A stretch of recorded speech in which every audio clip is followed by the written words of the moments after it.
Class. तो last class जो मैंने आपकी ली थी परसों, उसको मैंने ट्रांजिएंट एनालिसिस बताया था सिंक्रोनस मशीन का, और डिफरेंट जो रिएक्टेंसेस थी, सब ट्रांजिएंट रिएक्टेंस और स्टेडी स्टेट रिएक्टेंस, उससे संबंधित वीडियो मैंने अपलोड कर दिया था यूट्यूब के ऊपर। उसका लिंक ग्रुप पे शेयर कर दिया था, और जो उसका थ्योरी का जो चैप्टर था, थ्योरी के जो नोट्स थे, वो भी मैंने उसके ऊपर ग्रुप में डाल दिए थे। आप दोनों का जो ग्रुप बना रखा है ना, ई थर्ड ईयर का। अब इस चैप्टर की सबसे इंपॉर्टेंट टॉपिक है ये स्विंग इक्वेशन। मैथमेटिकल डेरिवेशन है, डेरिवेशन बिल्कुल सिंपल है। टर्मिनोलॉजी जरूर देखें थोड़ी सी इसकी इंग्लिश में है, क्योंकि शुद्ध हिंदी के अंदर इसको कन्वर्ट करना ना तो मेरे लिए संभव था, और आप लोगों के लिए पॉइंट ऑफ व्यू से भी मुझे ऐसा लगता है कि दैट विल डिफिकल्ट। तो टर्मिनोलॉजी थोड़ी सी शुरू में आपको हो सकता है अंडरस्टैंड करने में या प्रोनाउंसिएशन में दिक्कत हो, बाकी इतनी डिफिकल्ट है नहीं। तो स्विंग इक्वेशन क्या है, ये आज हम डिस्कस करेंगे। देखिए, पहले ये टर्मिनोलॉजी देख लीजिए आप। सबसे पहले मैं लिया इसमें थीटा। थीटा को हमने क्या नाम दिया? Angular displacement. हिंदी में इसको बोलेंगे कोणीय विस्थापन। ठीक है ना, हिंदी में इसको बोलेंगे कोणीय विस्थापन। इसकी यूनिट जो होगी वो रेडियन होगी। ओमेगा, ओमेगा बराबर होगा D theta by D t. This is called the angular velocity, कोणीय गति। इसकी यूनिट होगी रेडियन पर सेकेंड। देखिए, डिस्प्लेसमेंट की होगी रेडियंस, क्योंकि एंगुलर डिस्प्लेसमेंट है ना, सिंपल डिस्टेंस सिंगल डिस्प्लेसमेंट होगा, लीनियर डिस्प्लेसमेंट उसकी तो होगी मीटर। ये एंगुलर डिस्प्लेसमेंट है, रोटेट कर रहा है, तो उसकी हो जाएगी रेडियंस।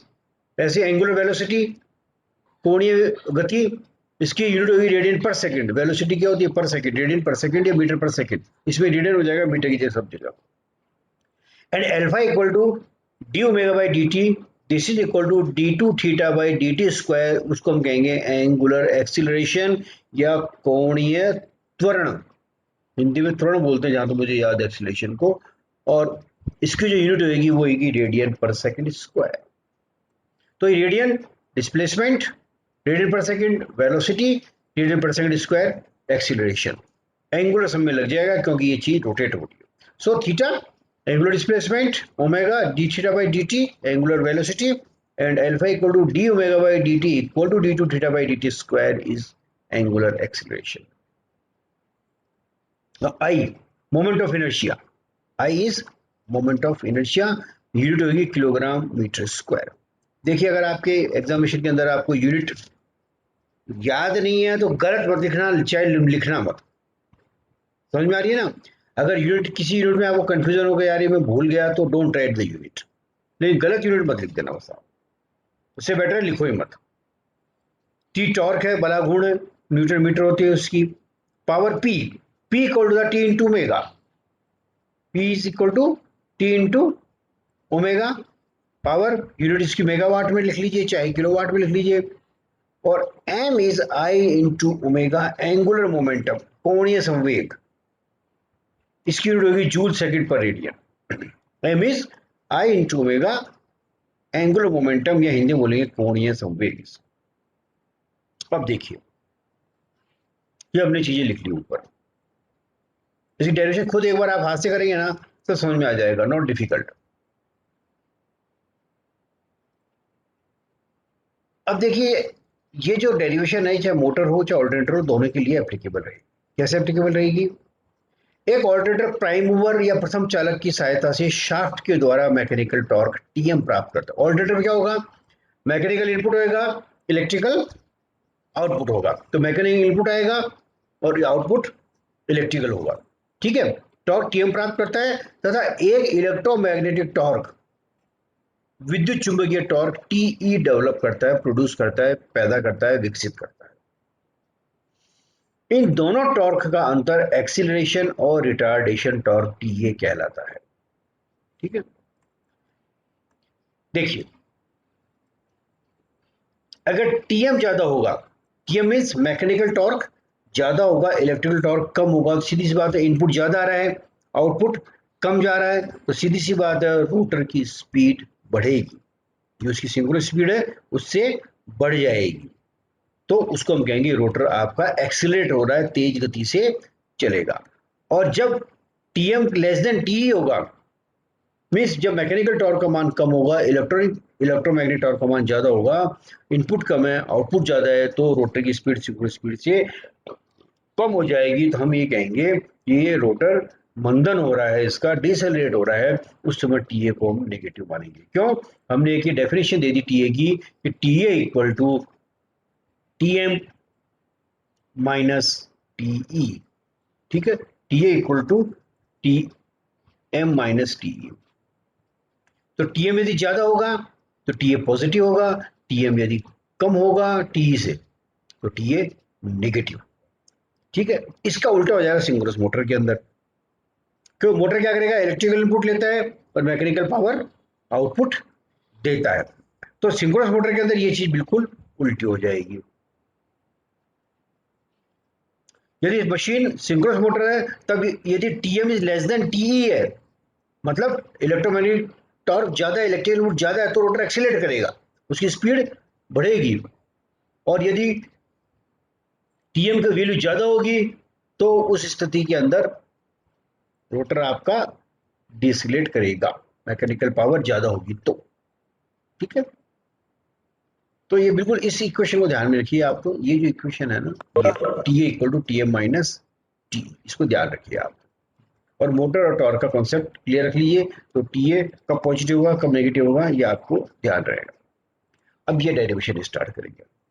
तो देखिए मैकेनिक्स फर्स्ट ईयर में पढ़ी होगी, भूल गए होंगे खैर वैसे, तो कोई बात नहीं, एक चीज लाइन रख लीजिए, याद रख लीजिए, मैकेनिक्स के नियमों से हम जानते हैं कि T A equal to I into alpha, बस इतना याद रखिए आप, T equal to I into alpha, but alpha equal to, अभी मैंने ऊपर डिफाइन किया, D omega by D T equal to D two theta by D T square, तो अल्फा की वैल्यू यहाँ रख दी, इक्वेशन टी ए का मान क्या होगा, टी ए बराबर है I into D two theta by D T square, ये हो गया टी ए का मान, दिस इज इक्वेशन नंबर 1। अब बेसिकली क्या है कि चाहे एक्सीलरेशन हो चाहे रिटार्डेशन हो, दोनों के समय रोटर की एंगुलर पोजीशन लगातार टाइम टी के साथ चेंज होती रहती है, ठीक है। चाहे देखिए वो रोटर ज्यादा स्पीड से चले चाहे कम स्पीड से चले, उसकी जो पोजीशन है एक्सिस की वो लगातार टाइम के साथ चेंज होती रहेगी।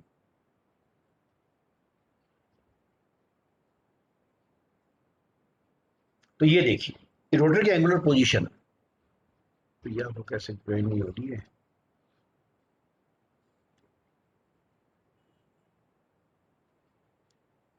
ये टाइम के साथ लगातार चेंज होती रहेगी, ठीक है। ये देखिए ये डायग्राम आपको ध्यान रखना, तो चाहे वो रोटर की स्पीड सिंक्रोनस स्पीड से कम हो चाहे सिंक्रोनस स्पीड से ज्यादा हो, रोटर की पोजीशन स्टेटर जो सिंक्रोनस रोटेटिंग जो उसकी एक्सिस है उसके साथ टाइम के रेस्पेक्ट में चेंज होती रहेगी। तो ये देखिए ये एक स्टेशनरी एक्सिस है हमारी, ये दिस इज स्टेशनरी एक्सिस, ठीक है। और ये सिंक्रोनस रोटेटिंग एक्सिस है, ये वाली जो लाइन है ना, मैं पेन ले लेता हूं,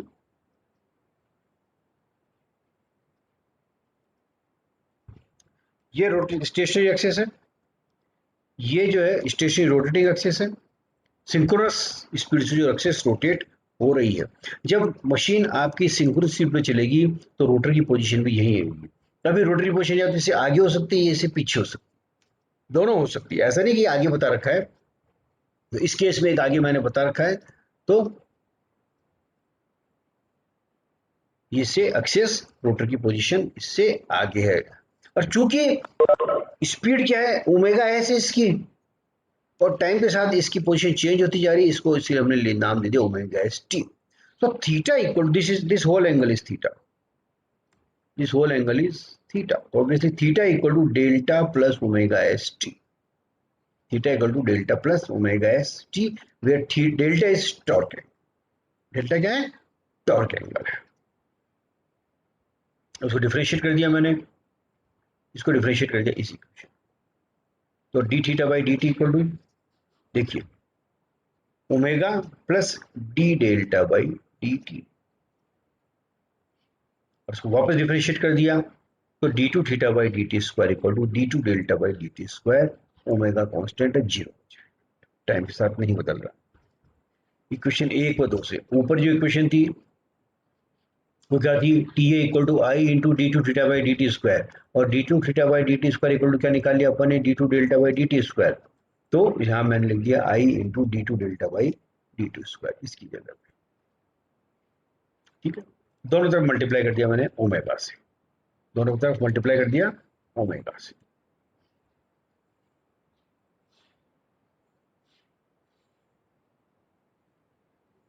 ये देखिए ई D two theta by D two square ये निकाल लिया मैंने, तो टी ए बराबर इक्वेशन 1 2 से हो गया, दोनों तरफ ओमेगा से मल्टीप्लाई कर दिया, तो ये होगा T A into omega into I omega into D two delta by D two square.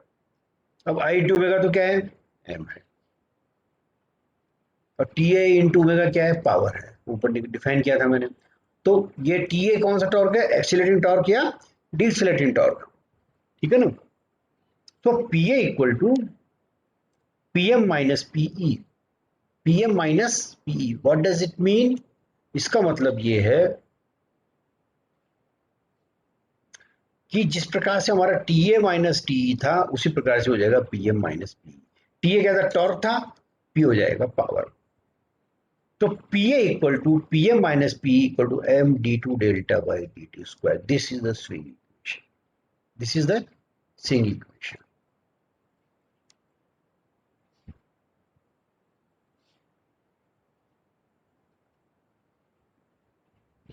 तो what is swing equation, swing equation है P A equal to P M minus P equal to M D two delta by D T square. अब देखिए, चाहे motor हो चाहे alternator हो, P equal to P max sine delta, ये power की equation है सिंक्रोनस मशीन के, आपको यदि ध्यान हो। P A equal to P M sine delta, वो टॉर्क है, एंगल कर्व जब बताया था तब बताया था मैंने आपको, P equal to P M sine delta. तो जो टॉर्क के साथ पावर चेंज हो रही है डेल्टा के साथ, तो साइन वेव के साथ चेंज हो रही है ना, और जब डेल्टा 90 डिग्री ऊपर तब पावर मैक्सिमम होती है। तो M D two delta by D T square equal to P M minus P max sine delta, ये इक्वेशन 3 आसान है, एक बार प्रैक्टिस कीजिए इसको। नो स्विंग कर्व, तो ये स्विंग इक्वेशन को सोल्व करते समय टॉर्क एंगल डेल्टा व टाइम टी के मध्य ग्राफ ड्रॉ करते हैं, जिसे स्विंग कर्व कहते हैं। ये क्वेश्चन आया जा सकता है, व्हाट इज स्विंग कर्व, तो स्विंग कर्व क्या है, डेल्टा टॉर्क एंगल डेल्टा व टाइम टी के मध्य ग्राफ है, जिसे स्विंग कर्व कहते हैं, ठीक है।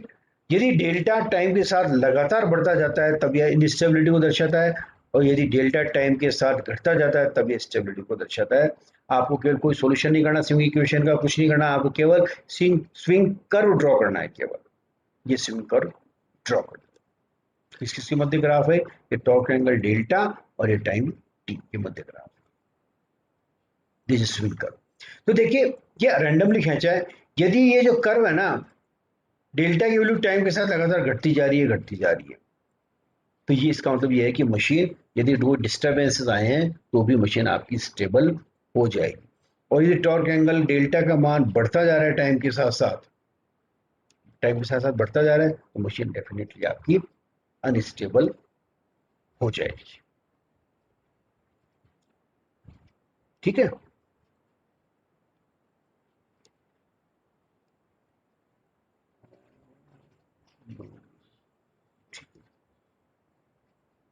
समझ में आएगा कुछ, भैया कुछ समझ में आएगा स्विंग कर्व और स्विंग इक्वेशन, इसको आप एक बार सारी चीज पढ़ लीजिए क्लास के बाद, नॉट डिफिकल्ट है ना। आवाज आ रही है मेरी, हेलो, यस सर, आ रही है। आ रही है, समझ में आया थोड़ा बहुत ये, आ रही है सर। यस सर, पढ़ेंगे तब आएगा पूरा तो।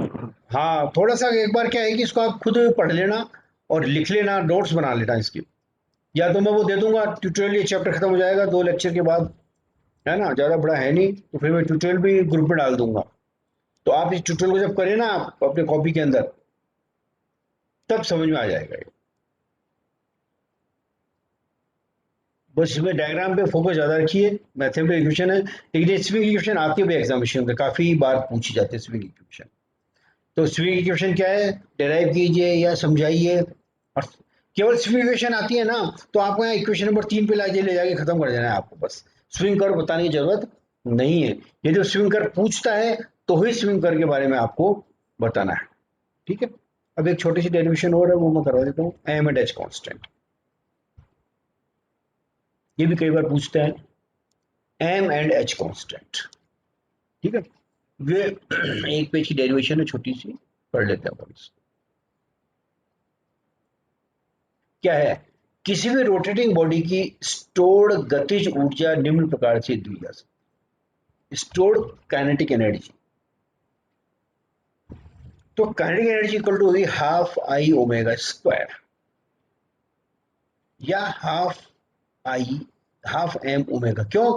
क्योंकि एम बराबर होता है I into omega, angular momentum, कोणीय संवेग, जो मैंने भी आपको स्विंग इक्वेशन जो कराई थी उसमें लिखवाया था।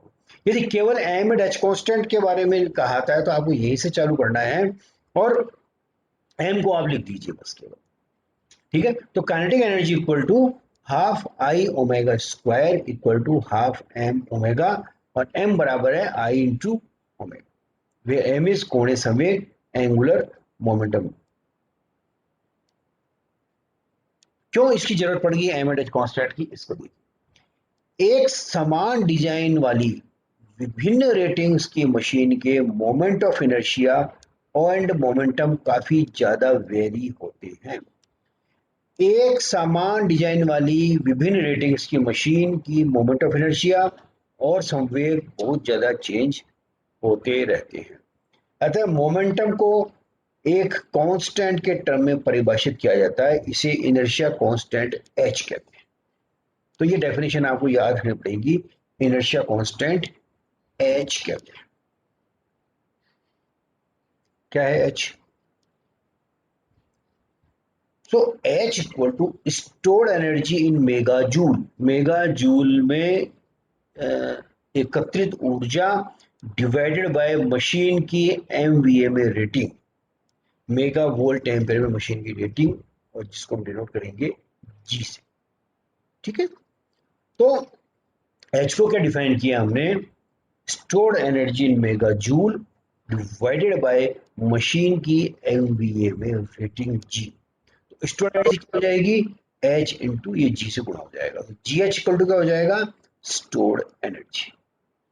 स्टोर्ड एनर्जी ऊपर मैंने क्या डिफाइन किया, हाफ एम ओमेगा, तो G H equal to half M omega. अच्छा, what is omega now, 2 pi F, omega is 2 pi F, ठीक है। 2 पाई कितना हो जाएगा, एंगुलर डिस्प्लेसमेंट यदि हम देखेंगे तो पाई कितना होगा 180 डिग्री, तो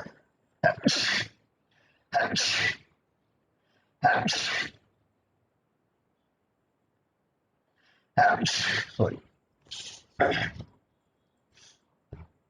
ओमेगा बराबर क्या होता है 2 पाई एफ, और पाई बराबर कितना 180 डिग्री इलेक्ट्रिकल, तो वो ओमेगा बराबर हो जाएगा 180 टू 360, तो ये हो जाएगा 1/2 एम इंटू 360 एफ, ठीक है। तो m बराबर हो जाएगा, इस फॉर्मूले से हम निकालें, इस फॉर्मूले से m बराबर 2gh अपॉन 360f, 360f नीचे आ जाएगा, 2 से 360 कट जाएगा, तो ये हो जाएगा 180f। तो m बराबर gh अपॉन 180f। यूनिट क्या होगी m की, मेगा जूल सेकेंड पर डिग्री, ये हमने वहां देखा था, ठीक है। और अगर रेडियन में आप इसको लिखना चाहेंगे, ये देखिए इंपॉर्टेंट चीज बता रहा हूं, m बराबर 2gh अपॉन 360f या m बराबर gh अपॉन 180f।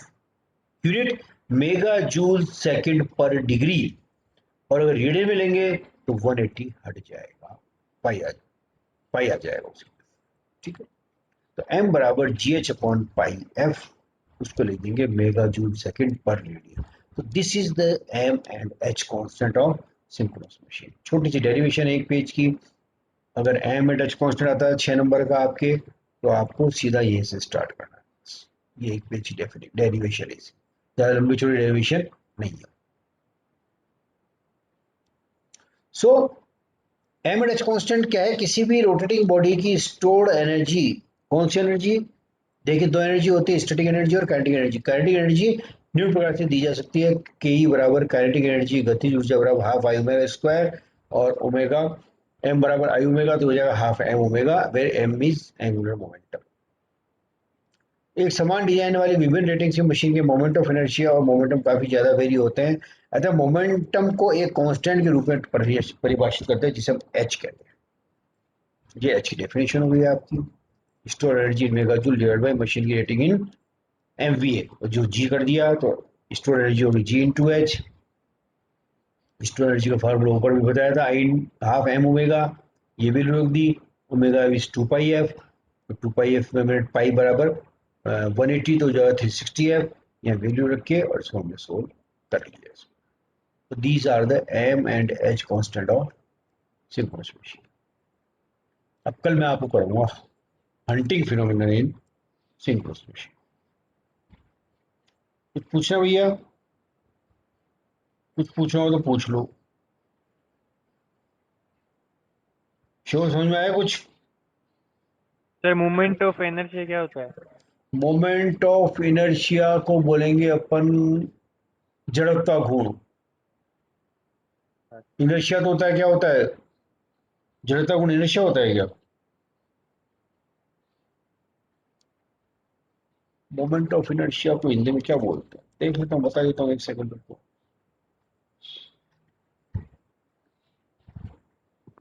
ये थोड़ी क्या मैकेनिक्स की टर्मिनोलॉजी है। हाँ फर्स्ट ईयर में थी मोमेंट सर, ऑफ अब याद नहीं आ रहा। इनर्शिया है, फर्स्ट ईयर में था ये, अब याद नहीं आ रहा, मैकेनिक्स में था। जड़त्व गुण ही बोलते हैं, मोमेंट ऑफ इनर्शिया को जड़त्व गुण ही बोलते हैं। तो ज्यादा है नहीं इतना डिफिकल्ट, वो तो आप बस केवल एक बार पढ़ लो, इसको समझ में आ जाएगा ये। इसको अपन ज्यादा डिटेल में तो अपने को देखना नहीं है इसको, ठीक है ना। एक बार पढ़ लो, यस डाउट सर। हो तो अपन कल वापस डिस्कस कर लेंगे, ऐसा कुछ भी इशू नहीं है। कोई चीज टर्मिनोलॉजी या कोई चीज अगर समझ में नहीं आ रही है तो हम इसको कल डिस्कस कर लेंगे, ठीक है ना। Okay sir. हाँ। बंद करूँ क्लास अब मैं, और किसी को कुछ पूछना है? ठीक है फिर इसको पढ़ लीजिए आप, अभी नोट्स में इसमें ग्रुप में डाल देता हूँ व्हाट्सएप में, और इसका यूट्यूब पर जो यूट्यूब पर भी शेयर कर दूंगा इसको मैं भी, तो क्लास में लेक्चर जो दिया है उसको भी आप सुन लीजिए, और ये मैं अभी आपको इसमें डाल भी देता हूँ, नोट्स के ऊपर पीडीएफ फाइल डाल देता हूँ अभी इसके ऊपर, ठीक है ना। Anything else? ओके।